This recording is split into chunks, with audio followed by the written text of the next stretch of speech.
사장의 먹살 경제.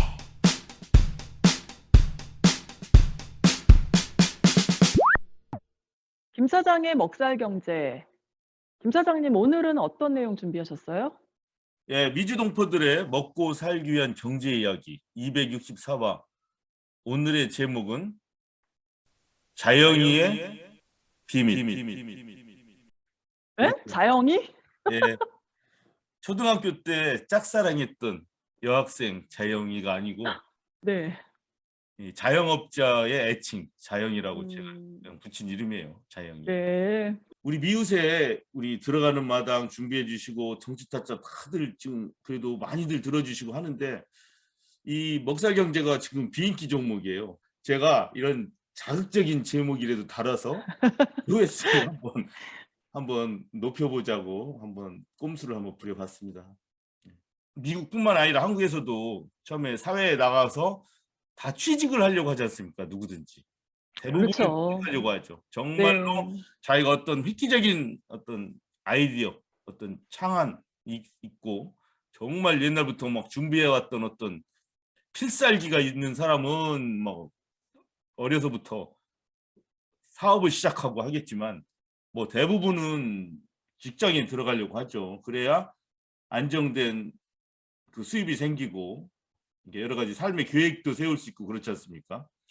예, 그래서 다 직장을 원하지만 근데 한국 같은 데서 직장에 충분히 갈 수 있는 사람 또 한국에서 직장에 다녔던 사람도 미주 쪽으로 이민 오면은 나이도 그렇고 언어도 그렇고 그다음에 미국에서 학교를 다닌 것보다는 한국에서 다닌 분들이 많기 때문에 여기에서는 취직하기가 아무래도 힘들어요. 그래서 자영업을 하는 경우가 많습니다. 근데 자영업을 하면서 잘 되면 좋지만 이 자영업이라는 게 아무래도 힘든 점도 많아요. 회사 다니고 하는 것보다. 사람마다 좀 다르긴 하겠지만 자부심도 좀 줄죠. 아, 한국에서 내가 뭐 어떤 기업의 뭐 과장이었는데 뭐 부장이었는데 뭐 미국 와서 자영업 하면은 대충 드는 생각이 뭐예요? 그뭐 꾸벅꾸벅 조는 가게 아저씨? 뭐 여름에 이렇게 파리채 들고 파리 잡으러 다니는 점빵 아저씨? 뭐 이런 이런 아니, 이미지만 많이 들지 않습니까? 아니요, 안 그런데. 왜요? 그렇지 나는 않나요? 너무, 예, 안 그래요. 아유, 제가 스스로 반듯하시고. 보기 아유, 왜 그러세요? 그래요? 그러면 다행이에요. 네. 이 자영이를 너무 얼마나, 너무 아니, 안 그래요. 그래요? 굉장히 저는 굉장히 당당하고 또 자기 내 거를 하잖아요. 남의 밑에서 이렇게 내가 하고 싶은 대로도 못하고 이런 게 아니라 내 마음대로 할 수 있기 때문에 얼마나 자유로워 보이고 당당해 보여요? 태반님 같은 사람만 이 세상에 가득 차 있으면 좋겠어요, 정말. 예. 아유, 거의 다 이렇게 생각할 텐데. 예. 그래서 우리 자영업의 실태를 한번 간단하게 요약해 보면서 자영업을 하시는 미주 동포분들이 한번 현재 상태도 점검해 보고 앞으로 무슨 계획도 세우는데 조금 도움이 될까 봐 약간의 자료들을 한번 가져와 봤어요, 제가. 자, 이 자료를 보면 이 미국만입니다. 미국. 캐나다 네. 여긴 아니고. 그렇지만 비슷하다고 생각하시면 되죠. 뭐 캐나다 같은 경우는. 여기 보시면 미국 전체 인구 3억 3천만이죠. 네. 근데 주로 아프리카계 인구는 4,200만 명으로 인구수로서는 한 12.7% 차지해요.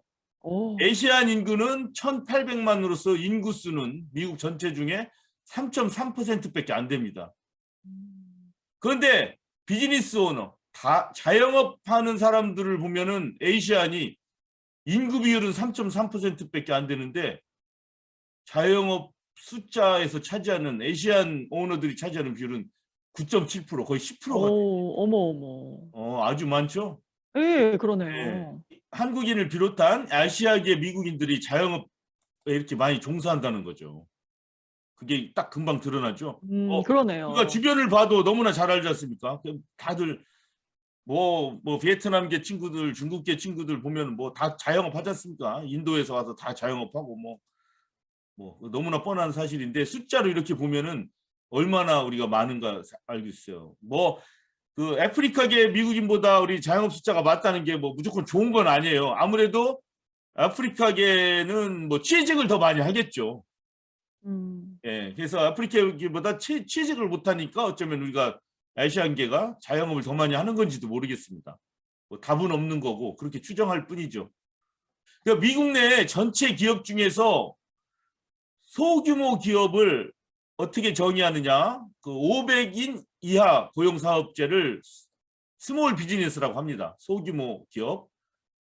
근데 미국 내 소규모 기업 숫자가 3,170만 개예요.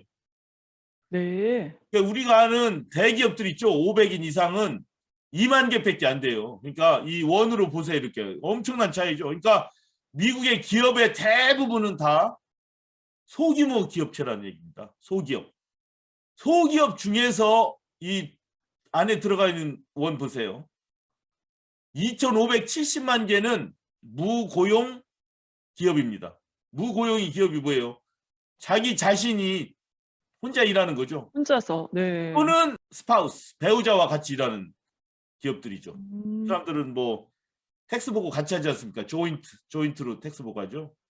네. 그러니까 이제 혼자나 부부가 생계형으로 비즈니스 한다고 봐야죠. 이게 그야말로 소규모 자영업이죠. 2,500만. 이게 굉장히 많은 숫자예요. 그러니까 미국 내 전체 기업 중에 대부분이 그냥 혼자 하거나 부부가 하는 소규모 자영업이라는 겁니다.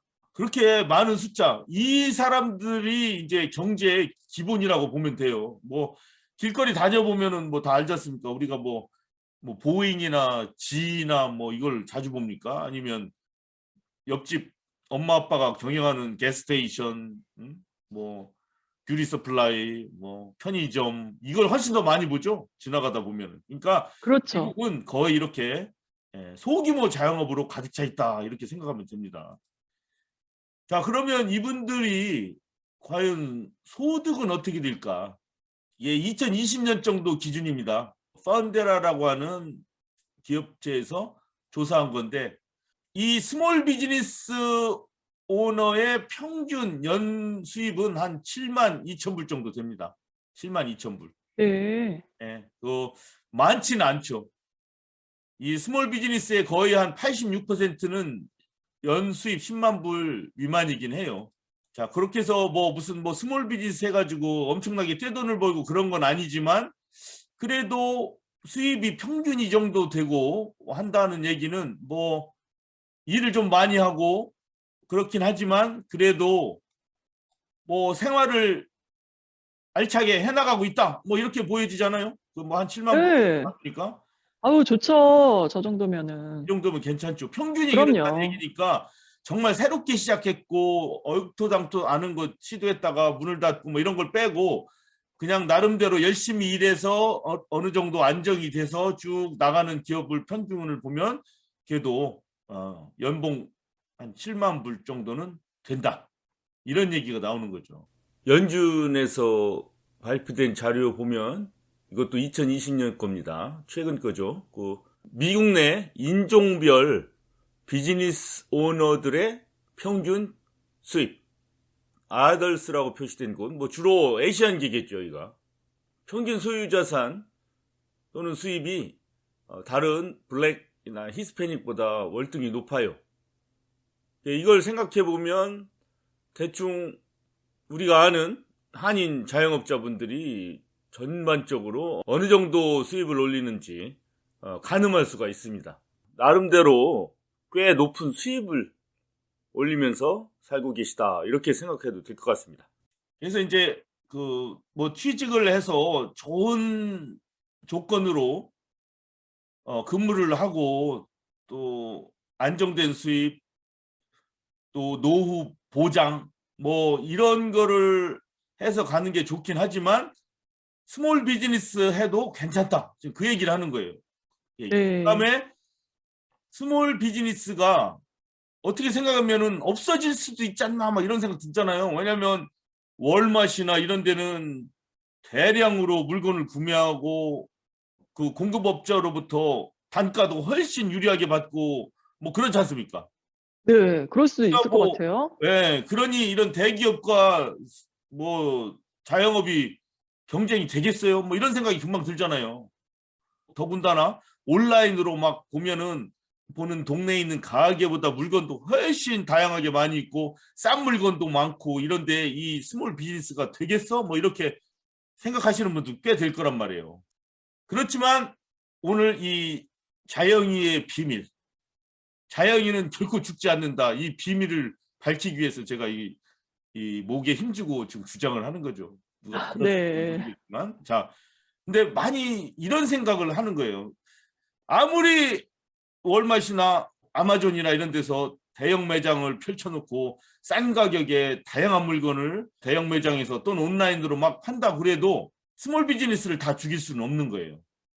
왜냐하면 주인 정신 있지 않습니까? 오너십. 며칠 전에 그 베스트바에 가가지고 제가 뭐 하나 사려고 그랬어요. 전자제품을 간단한 거를. 근데 3번 갔어요. 그거 사려고. 왜요? 사람이 없어요. 일하는 직원이 키로 따서 줘야 돼요. 그러니까 내가 이렇게 들고 가가지고 카운터로 갈 수가 없는 거예요. 그런 물건들이 꽤 많거든요. 베스트바이 같은 네. 경우는. 왜냐면 고가 물품들 이런 거는 그 유리 캐비넷 이런 데 집어넣고 다 맞아요. 예. 그러면 누군가가 와서 꺼내줘야 될 거 아니에요. 와, 한 번 갔는데 1시간 기다리다가 사람이 안 와서 어머. 포기. 다른 일이 있기 때문에. 2번째 가가지고 한 30분 기다려서 간신히 한 명이 와가지고. 아니 왜 안 와요? 빨리 따져서 주변에 줘야지. 불러보면 직원들이 많아요. 그런데 다 바빠요. 뭘 하는지 다 바빠. 아유 참. 어처구니가 없죠. 근데 이런 거 아유 그래요. 이해가 안 되는데.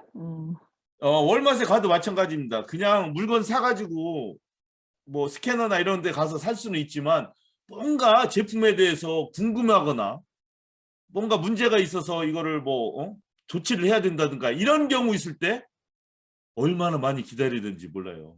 누군가 다가와서 딱 뭐요 하고 이렇게 설명해 주는 사람이 아 맞다. 하긴 그렇다. 없어요. 네. 저도 뭐 직원 찾아다니다가 막 화가 나더라고요. 시간도 막 로우스 있죠, 너무 로우스. 소비되고. 예, 네네 로우스. 저희 가면 그야말로 질문이 많지 않습니까? 우리가 뭐 살 때 왜? 아유 그럼요. 다 모르잖아요. 뭐 변기가 맞아요. 고장나서 뭐 물건을 갔는데 이게 과연 사이즈가 맞는지 규격이 맞아서 우리 집 그것이 맞는지 안 맞는지 몰라서 물어보고 싶은데 없어 사람이. 로우스 조끼 입은 사람은 잔뜩 있는데 얼굴 쳐다보면 다 피해. 어머. 아무도 안 옵니다. 아무도 안 와. 아 왜 그래? 약속이나 한 듯이 왜 그러죠? 그래서 가가지고 마이크로 이제 30번 아이래 손님이 못 찾는다 방송하지만 금방 오는 경우는 별로 없어요. 한참 기다려야 됩니다. 아유 왜 그럴까 참. 그러니 그 대기업에 그 사람들은 일하는 사람들은 다 자기 일이 있는 거예요. 전부 다. 여유 있게 놔두질 않아요. 그러니 커스터머 서비스가 되겠습니까? 거기서. 우리 손님이 아닌데 와서 여기 와서 물어봐. 물건은 월마트에서 사고 물어보는 건 우리한테 와서 물어보는 거예요. 어머. 네, 물어볼 수가 없으니까. 그러니까 계속 옵니다. 손님은 이렇게. 어쩔 수 없이. 예. 아마존에서 뭐 온라인으로 샀지만 그 물건이 제대로 맞습니까? 20% 30% 물건 잘못 사가지고 리턴하느라고 난리 나지 않습니까? 그 리턴하는데 시간이 얼마나 걸려요? 아우 전화해야지, 이메일 보내야지, 어프로브 받아야지. 그것도 인스트럭션 있어요. 어떻게 싸가지고 어디로 보내라. 이걸 갖다 주고 아우 어디로 가야 된다. 와, 허슬 앤 버슬 뭐 이렇게 되는 거죠. 자, 이런 문제들을 생각할 때는 역시 이 사회를 돌아가게 하는 이 주인 정신을 가진 주인들이 직접 뛰는 스몰 비즈니스가 있긴 있어야 되겠구나. 이런 거죠. 제가 옛날 시애틀에서 큰 식품점 있어요. 신선한 우유, 뭐 과일 다 있는 데서 바로 옆에서 우유 가게 하시는 분 봤어요. 우유 가게 하시는 한국 분 봤어요. 큰 장사가 될. 바로 옆에 큰 식품점에 싼 네. 여기는 우유가 2배가 더 비싸요. 어머 장사가 될까 그게? 그런데 장사가 잘 돼요. 왜냐면 그래요? 그 카트 들고서 일주일컷 막 살 사람은 거기서 여유 있게 뭐 계란도 사고 뭣도 사고 우유도 사고 채소 사고 줄 서가지고 뭐 랄랄루루 하면서 장을 보지만 뭐 사람이 맨날 그렇게 장 봅니까? 일주일에 한 번씩? 아니잖아요. 어떤 때는 빨리 가가지고 지금 퇴근길에 우유 하나 딱 집어가고 계란 하나 딱 집어서 빨리빨리 가가지고 집에 가서 저녁하고 하실 분도 굉장히 많아요. 그렇죠. 그런 분들은 값이 좀 비싸지만 그 바로 옆에 있는 그 식품점에 가는 거죠. 그렇구나. 되게 장사가 잘 돼요. 그런 데가 장사가 더 잘 돼요. 아. 회장님도 여름에 음료수 마실 때 네네. 뭐 코스코나 샘스에 가면은 막 24개, 5불에 24개짜리지만 가스스테이션에 가면은 3불 하잖아요. 냉장고에서. 네네네. 똑같은 음료수를. 그렇지만 어떻게 해요? 그거 사 드시죠. 그럴 때 많은 것 같아요, 빨리 그냥 사 진짜. 드시잖아요. 가격 다 그러네. 아시잖아요. 가격 차이가. 그러네. 맞아요. 네. 그러네. 그래서 이러한 여러 가지 주인의식, 그다음에 가격 경쟁력은 도저히 안 되지만 서비스, 이런 것들을 생각할 때는 이 스몰 비즈니스는 절대 죽지도 않습니다. 아주 충분히 계속 해나갈 수 있어요. 그리고 이 주인들은 어떻게 해요? 그냥 그 일하시는 분들은 딱 정해진 규율대로만 일하고 끝나지만 주인은 네. 요 손님한테 요 물건을 팔지만 다른 거를 더 덧붙여서 더 팔거나 요 물건을 팔 때 자기의 어떤 손끝 기술이나 이런 걸 조금 더 더해서 단가를 높여서 더 높은 마진을 받고 손님한테 더 고맙다고 하는 말을 듣고 또 단골로 만드는 그런 일들을 할 수가 있어요. 충분히. 야, 그러네요. 그거는 저기 대형 마켓에 일하시는 분들하고 이 주인하고는 급이 다르네요. 그래서 그런 데서는 경쟁력 충분히 이길 수가 있고 그래서 충분히 살아나갈 수가 있습니다. 그리고 뭐 또 단점이 있지 않습니까? 장기간 일을 해야 된다. 막 아침 뭐 8시부터 밤 10시까지 일한다. 일주일 내내 일한다. 뭐 이런 거 들으면 그냥 가슴이 콱 막히잖아요. 아이고 그걸 누가 해. 그걸 어떻게 해. 몸이 묶여서. 그렇지만 가만히 생각해 보면 저도 그랬거든요. 이건 제 경험담이에요. 그 뭐 10시간 동안 계속 일하는 게 아니거든요. 가끔 손님이 안 올 때도 있고 조용할 때도 있잖아요. 그런 때 네. 개인 생활 어차피 할 수 있잖아요. 어차피 회사 다니는 분도 개인 생활 뭐 비를 내야 된다든가 무슨 뭐 텍스 보고를 해야 된다든가 뭐 네네. 차를 고치러 가야 된다든가 할 때 아주 힘들잖아요. 근데 자영업 하는 사람은 그런 시간을 자기가 만들 수가 있잖아요.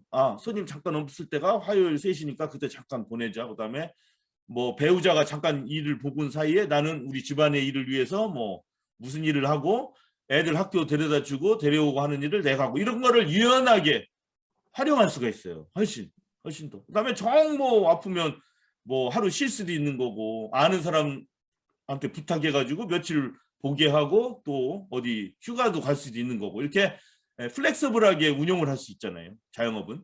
이런 장점도 있어서 이런 저런 점들을 감안하면 이 자영업이 충분히 잘 성장해 나갈 수 있다. 없어지는 것이 아니라 잘 생존할 뿐만 아니라 성장도 되고 초기에 자영업을 하시는 분들은 어려워요. 왜냐하면 처음엔 다 안 돼요. 대부분이. 그렇지만 5년, 10년 하면서 만약에 파이낸셜리 자본까지도 좀 넉넉하게 이렇게 이제 준비가 되지 않습니까? 그러면 훨씬 더 여유도 생깁니다. 이 자영업 하는 사람들이. 마음의 여유까지 생기고 그 힘을 바탕으로 자기가 옛날부터 꿈꿔왔던 것들을 그 사업에 막 할 수 있어요. 내가 뭐 점빵을 하지만 내 옛날부터 나에게 내가 무슨 뭐 장난감을 만드는 기술이 있어. 뭐 그러면 그 점빵에서 그거 하면 되는 거죠. 자기 꿈을 실현할 수도 있어요. 거기다가.